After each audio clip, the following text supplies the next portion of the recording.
Assalamualaikum warahmatullahi wabarakatuh.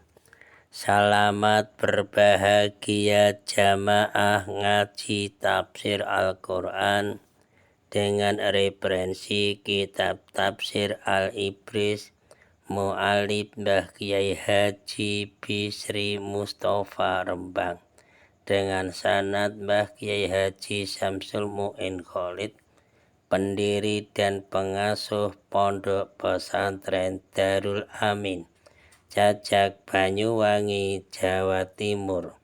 Semoga berkah. Amin. Dilanjutkan surah Ali Imran ayat 136. Tema sifat-sifat orang yang bertakwa. A'udzu billahi minasyaitonir rajim.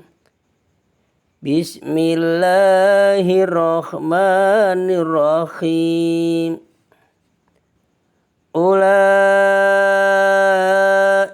jazaa'uhum maghfiratun min rabbihim wa jannatun tajri min tahtihal anhar. Wa jannatun tajri min tahtihal anharu khalidina fiha wa ni'ma ajrul amilin.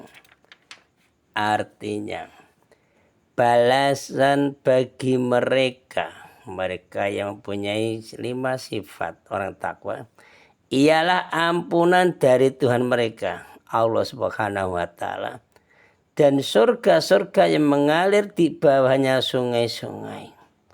Mereka yang mempunyai 5 sifat takwa kekal di dalam surga, dan itulah sebaik-baik pahala bagi orang-orang yang beramal.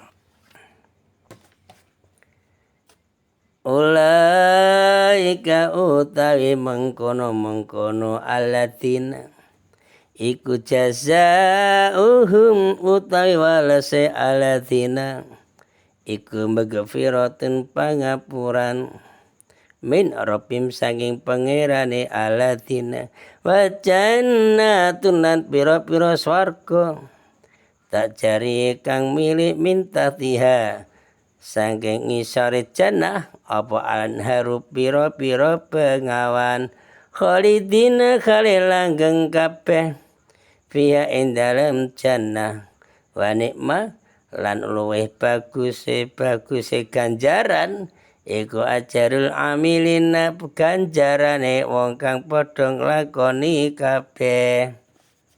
Ayat 136. Dalam ayat 136 ini diterangkan demikianlah 5 sifat di antara sifat-sifat orang yang bertakwa kepada Allah yang harus dimiliki oleh setiap muslim, oleh kita.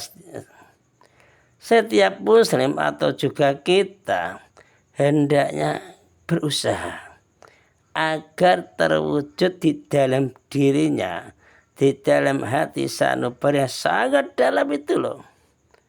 5 sifat takwa itu dengan sempurna sudah tertanam.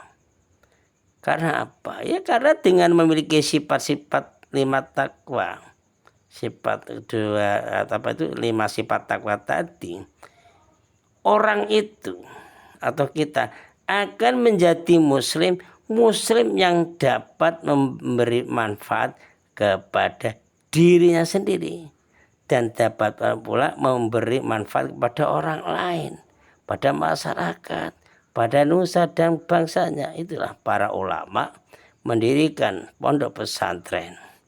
Yayasan pondok pesantren di situ ada formal, non formal. Tujuannya kan gitu, biar bermanfaat bagi orang lain, pada masyarakat nusa dan bangsanya. Ya, pesannya Mbah Abdul Karim Jayadipuro. Jadilah manusia itu ikut serta mencerdaskan kehidupan bangsa. Itulah jiwanya para ulama memang gitu. Tapi sesuai dengan kemampuannya. Mudah-mudahan kita juga istiqomah. Walaupun sedikit lah. Ngaji tafsir kan termasuk ikut serta mencerdaskan kehidupan bangsa, khususnya umat Islam. Kan termasuk contoh. Orang yang memiliki sifat-sifat itu, 5 sifat takwa tadi, itu akan dibalas oleh Allah. Dengan apa? Dengan mengampuni dosanya.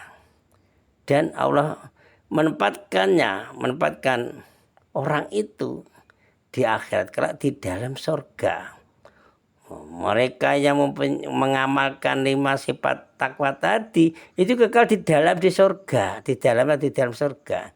Dan memang itulah ganjaran yang sebaik-baiknya bagi setiap orang. Mudah kita juga mendapatkan yang beramal baik dan berusaha untuk memperbaiki dirinya, memperbaiki masyarakatnya, dan memperbaiki umatnya. Insya Allah kita ngaji tafsir walaupun 1 ayat pagi sore, mudah-mudahan jiwa masyarakat, jiwa kita khususnya menjadi lebih baik. Kesimpulan 1. Tobat. Ya, tobat harus dilaksanakan dengan segera secepatnya. Jangan ditunda. Jadi tobat itu tidak boleh ditunda. Bisa saja. Tidak boleh. 2. Surga telah diciptakan dan disediakan bagi orang yang bertakwa. Harus yakin kita surga ada. Jangan terpengaruh, oh surga tidak ada. Surga itu cuma perasaan. Ada saja. Nah kita sebagai umat Islam, sebelum mulai Allah dimasukkan di surga, marilah kita mengamalkan orang-orang hidup di surga, yaitu mengamalkan 5 sifat takwa yang saya terangkan ayat sebelumnya.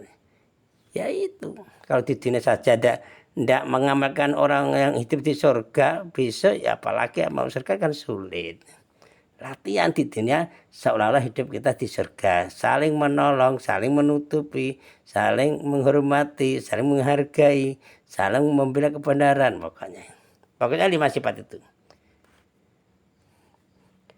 Nah, di antara sifat orang bertakwa ialah, ini penting, suka berinfak baik pada waktu lapang maupun pada waktu sempit.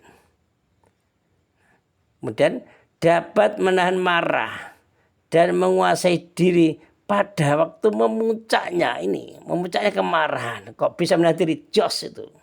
Baik itu.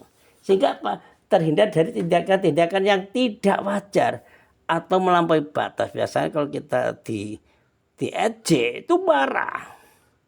Tapi kita marah kita harus dikuasai, dikendalikan diri sendiri. Jangan dilanjutkan. Nanti kalau dilanjutkan lebih parah. Sifat selanjutnya, suka memaafkan kesalahan orang lain. Kalau orang lain berbuat jahat pada kita, kita memaafkan. Ini baik. Kalau sama-sama orang baik tidak masalah. Yang sulit itu memaafkan kesalahan pada orang lain yang bersalah pada kita. Tapi kita latihan. Lanjut, suka berbaik untuk kepentingan perorangan dan kepentingan masyarakat. Wong Jawa ngarani entengan, penaan itu loh. Lanjut, segera meminta ampun dan tobat kepada Allah. Bila sewaktu-waktu ia terperosok ke jurang dosa dan maksiat, dan berjanji kepada diri sendiri tidak akan mengulangi perbuatan maksiat itu lagi. Nah, itu saja harus diiringi dengan perbuatan yang baik. Nah, bagi kita sebelum terperosok ya minta ampun pada Allah biar dilindungi dari hal yang jahat atau maksiat.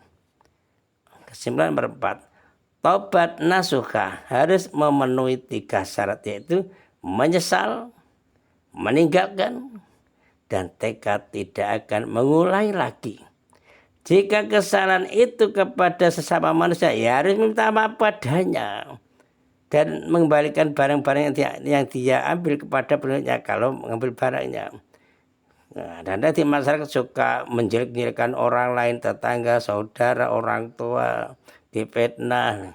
Supaya ringan bebannya, minta maaf. Memang minta maaf itu sulit. Lebih sulit memberi maaf, maka hati-hati kita hidup di masyarakat. Jangan sok sombong gitu loh. Insyaallah besok dilanjutkan surah Ali Imran ayat 137 dengan tema sunatullah shadaqaul antim. Assalamualaikum warahmatullahi wabarakatuh.